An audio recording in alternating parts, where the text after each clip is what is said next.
नमस्कार दर्शक बंधु जदि आप आज सुना कि रूपा किणवा जाऊँगी तेज जाणी रखु कि आज घर बजार में 24 कैरेट और 22 कैरेट सुना मूल्य कौन रही। तेज आज भारतीय बजार में 24 कैरेट सुना मूल्य 1,54,310 टंका रही बेले 22 कैरेट सुना मूल्य 1,41,450 टंका रही।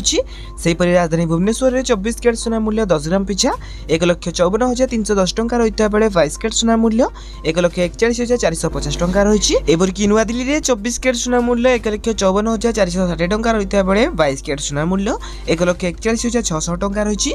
तेज दक्षिण भारत प्रमुख सहर चेन्नई में 24 कैरेट सुना मूल्य 1,54,910 टंका रही बेले 22 कैरेट सुना मूल्य 1,42,000 टंका रही। तेज पूर्व भारत प्रमुख सहर कलिकता में यथाक्रमे 1,54,310 टंका और 1,41,450 टंका रही सुनार मूल्य।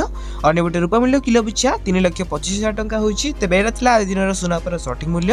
जदि आपड़ी सुनार सठिक मूल्य जानवा चाहती तेज आम चैनल को सब्सक्राइब कर पाखे bell icon call button set करने सहित वीडियोटी हेल्पफुल होता है निहाती भाव वीडियो को लाइक करी डिस्क्रिप्शन टेलीग्राम चैनल लिंक अच्छी तो जाकि आपने जानी जातु।